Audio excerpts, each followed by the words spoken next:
Bismillahirrahmanirrahim. Assalamualaikum warahmatullahi wabarakatuh. Alhamdulillahillazi arsala rasulahu bil huda wa dinil haq liyuzhirahu 'alad dini kullih wa kaffa billahi shahida. Asyhadu an la ilaha illallah wahdahu la syarikalah wa asyhadu anna Muhammadan abduhu wa rasuluh la nabiyya ba'da. Allahumma shalli wa sallim ala sayyidina Muhammad wa ala alihi wa sahbihi ajma'in, amma ba'du. Hadirin yang saya hormati, para ustaz, ustazah, jamaah, wabil khusus santri, santriyah yang kami muliakan. Hari ini kembali kita melanjutkan tadabbur kita, ngaji kita satu ayat yang masih melanjutkan surah An-Nisa ayat 35. Ayat 35 ini masih ada rangkaian dengan ayat yang disampaikan oleh Ustadz Maulana Nasir kemarin, yaitu ayat 34 yang berbunyi Bismillahirrahmanirrahim, Ar-rijalu qawwamuna 'alan nisa.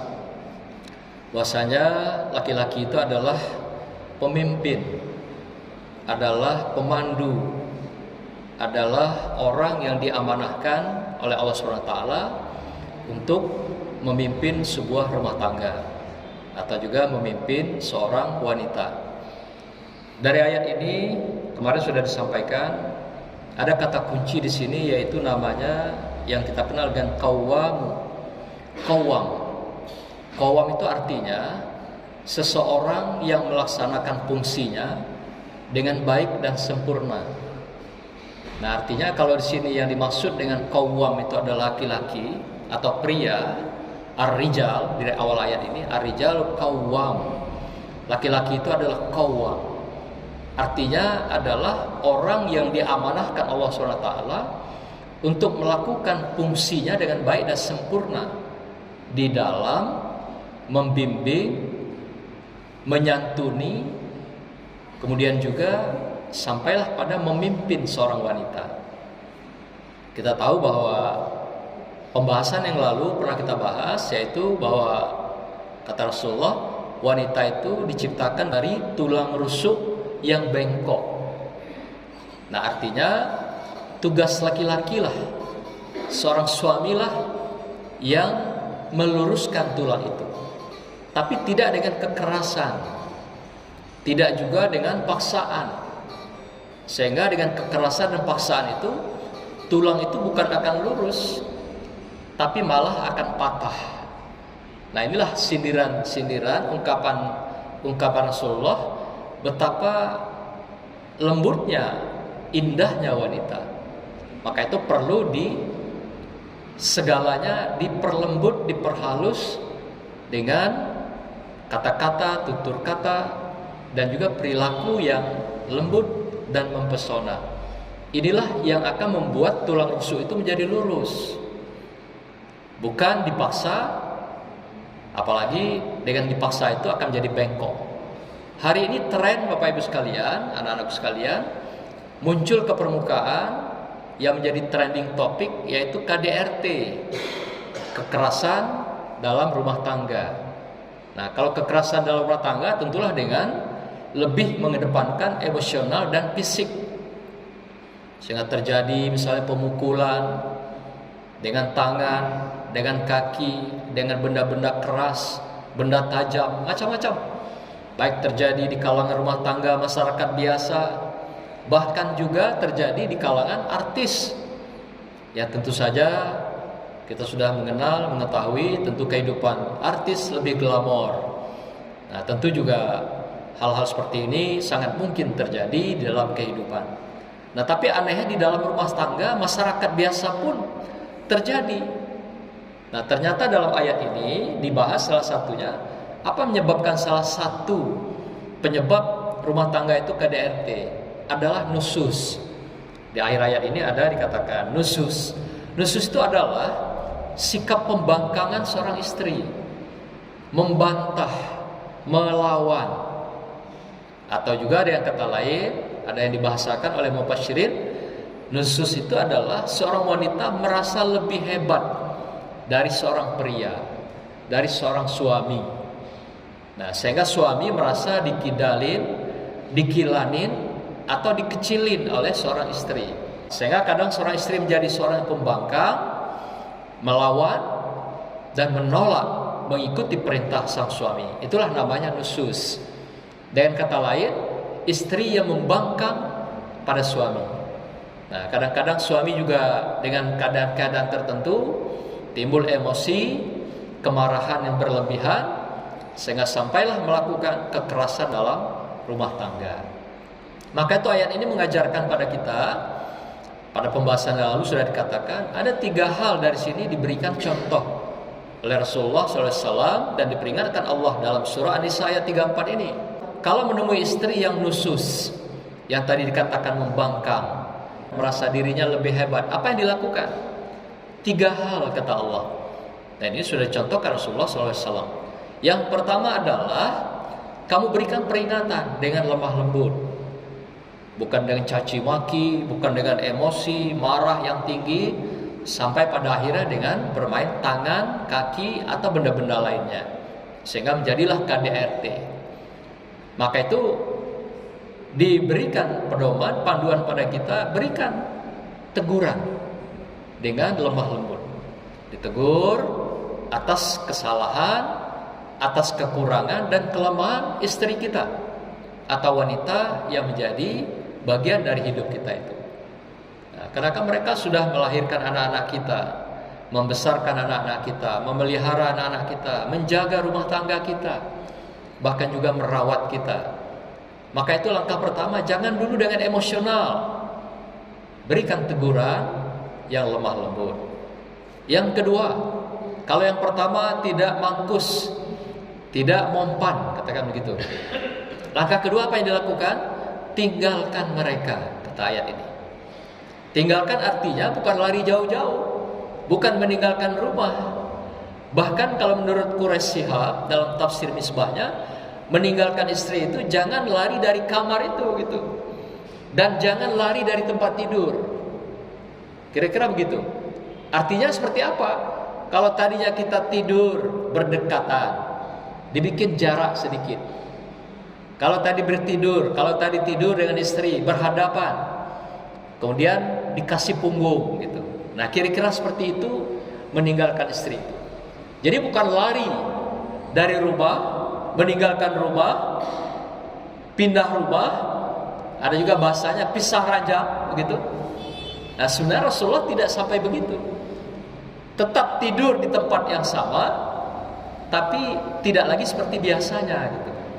Itu sebagai pelajaran yang diberikan pada sang istri, supaya istri juga mau merubah nusyuznya itu, sikap pembangkangannya, melawannya, atau juga merasakan diri lebih hebat dari suaminya itu.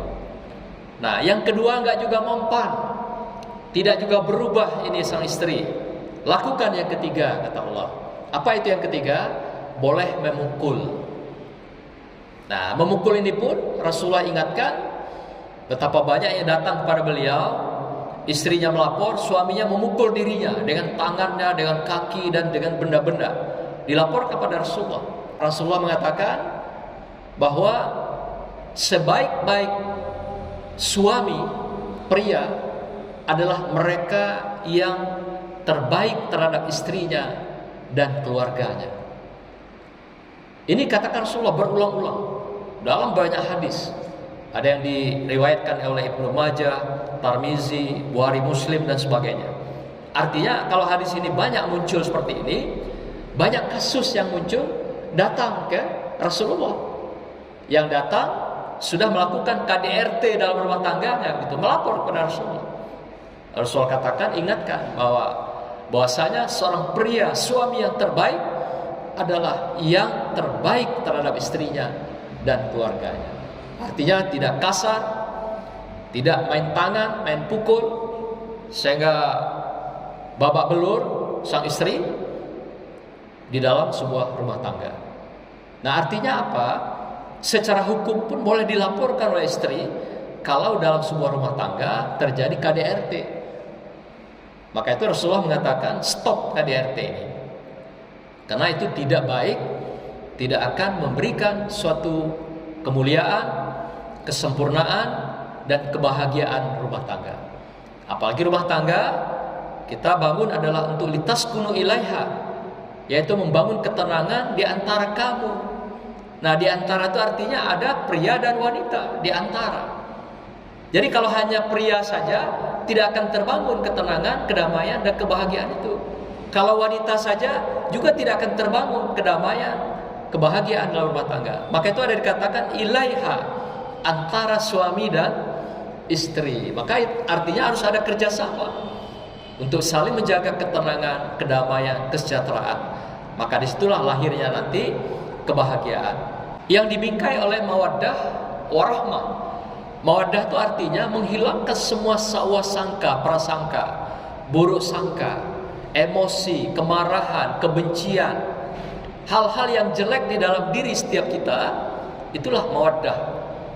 Jadi kalau ada di dalam diri itu bermukim hal-hal yang tidak baik, katakan hal-hal tidak enak dalam diri kita, buang jauh-jauh, itulah mawaddah. Nah, caranya bagaimana? Ganti dengan warahmah, yaitu rahmah, cinta dan kasih sayang. Jadi dikuras semua hati kita yang tidak baik itu, yang busuk, yang timbul prasangka, yang segalanya yang emosi, marah itu diganti dengan rahmah, kasih dan sayang. Inilah akan membangun rumah tangga yang litaskunu itu. Nah, maka itu Rasulullah mengatakan bahwa seorang pria yang baik adalah pria terbaik pada istrinya dan keluarganya.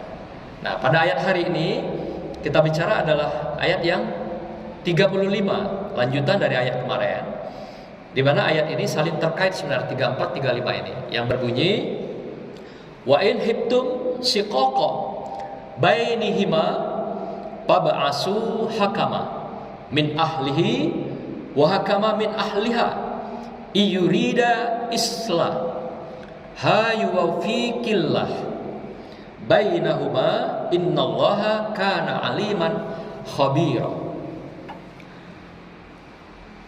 Dan jika kamu khawatir terjadi persengketaan antara keduanya, artinya antara suami istri, yang tadi di ayat 34 dikatakan dengan teguran tidak mempan, dengan ditinggalkan juga tidak mempan, dipukul pun dengan juga tidak kekerasan. Pukul kalau menurut Mufassirin di sini boleh sekedar disenggol, sekedar mengingatkan dia, ditepuk bagian yang tidak, atau dipukul bagian yang tidak rawan. Jangan mukanya, jangan dadanya, jangan kemaluannya, tepuk pantatnya barangkali, pahanya, yang tidak akan melukai atau menciderai seorang wanita. Ini yang disunahkan. Atau juga boleh bahkan misalnya dijentik telinganya gitu, dipegang, itu juga kesannya adalah memukul, atau juga sekedar mencubit. Artinya tindakan fisik itu sudah tindakan terakhir, dan itu pun tidak dilakukan dengan kekerasan. Itu pun dengan yang kita sentuh adalah bagian yang tidak mencederai seorang wanita, dan juga pukulan itu pun sekedar mengingatkan. Begitulah yang dicontohkan oleh Rasulullah Sallallahu Alaihi Wasallam. Nah, sini juga dikatakan bahwasanya dan jika kamu khawatir terjadi persengketaan antara keduanya, maka kirimlah seorang juru damai. Nah, di sini juru damai ada istilahnya hakama atau hakimah, hakim, yaitu penengah daripada perseteruan antara dua keluarga. Jadi juru damai dari keluarga laki-laki dan seorang juru damai dari keluarga perempuan. Jika keduanya atau juru damai itu bermaksud mengadakan perbaikan untuk menyatukan kembali, istilahnya adalah islah, niscaya Allah memberi taufik kepada suami istri itu, dan sungguh Allah maha teliti dan maha mengenal segala hal yang terkecil sekalipun. Nah, maksudnya begini, jadi kalau tadi 3 tindakan sudah kita lakukan tidak juga bisa atau mempan dalam melakukan perbaikan terhadap istri kita atau wanita, maka lakukan yang keempat. Yang keempat, ayat ke-35 ini dikatakan, tunjuklah 2 orang perwakilan sebagai penengah, sebagai hakama yang menengahi persoalan suami istri itu. Jadi dari pihak laki-laki menunjuk 1 orang yang dipercaya, siapa keluarganya, atau dari pihak-pihak keluarga laki-laki, yang perempuan juga begitu. Lalu nanti mereka berembuk keduanya. Nah, kalau ini biasanya, kalau dalam mufassirin mengatakan, kalau ini sudah sampai puncak betul perseteruan konflik rumah tangga itu, sehingga sudah mengarah kepada perceraian, maka supaya tidak jadi itu perceraian, maka ditunjuklah orang-orang tertentu. Nah, kalau di tempat kita biasanya kan penengah ini diawali oleh pihak misal kuaket, memberikan binaan, memberikan saran-saran dan segalanya.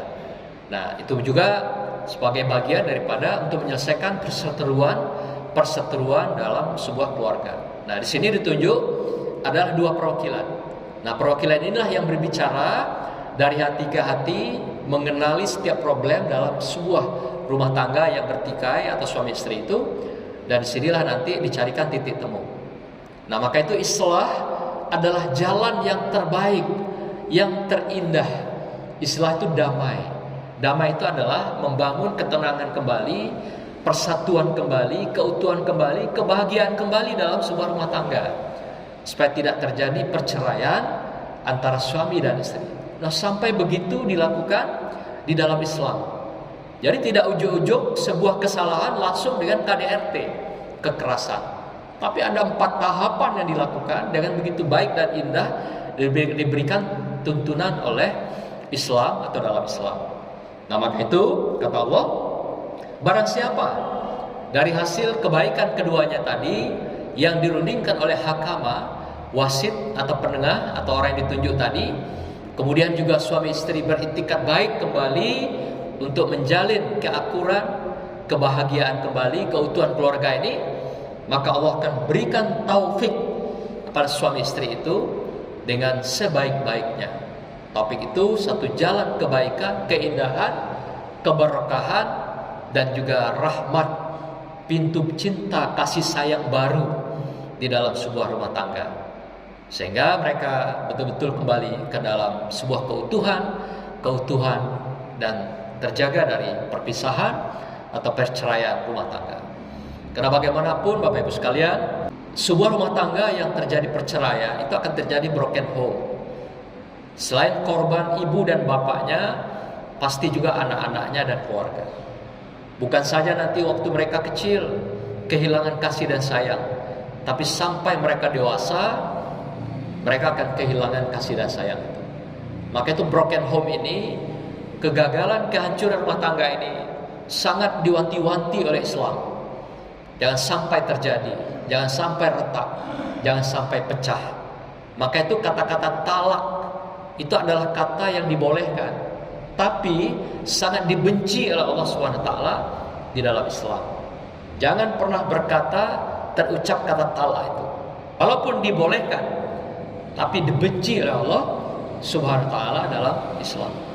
Nah, khusus pada anak-anakku, kita sudah diingatkan bahwasanya wanita yang baik akan memperoleh suami yang baik.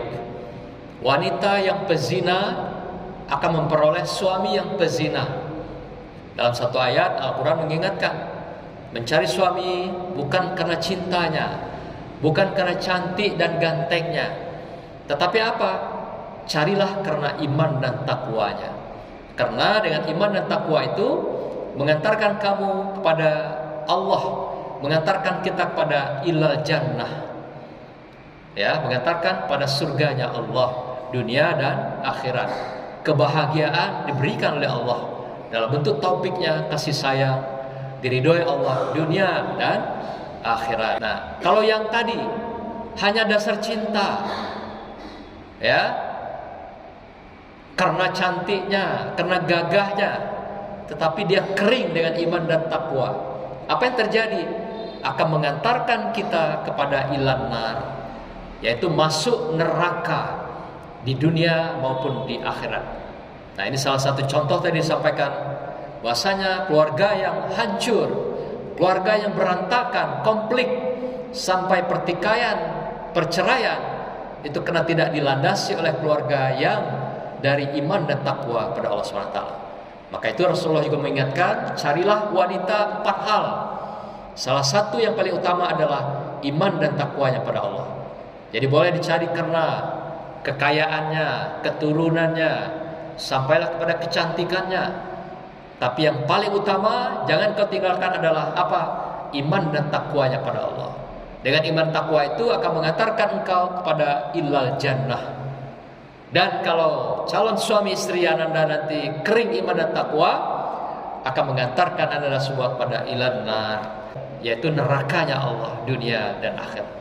Demikianlah kajian kita pada hari ini. Semoga Allah buka ridhonya, berkahnya, dan bagi kita berkeluarga makin dikuatkan, diberikan taufik Allah, cintanya Allah, Rahman dan Rahimnya Allah, sehingga kita tidak akan terpisahkan, jadi keluarga yang sakinah, mawaddah warahmah, hingga Allah pisahkan di dunia dan dipertemukan insyaallah di akhirat sana. Demikian, wassalamualaikum warahmatullahi wabarakatuh.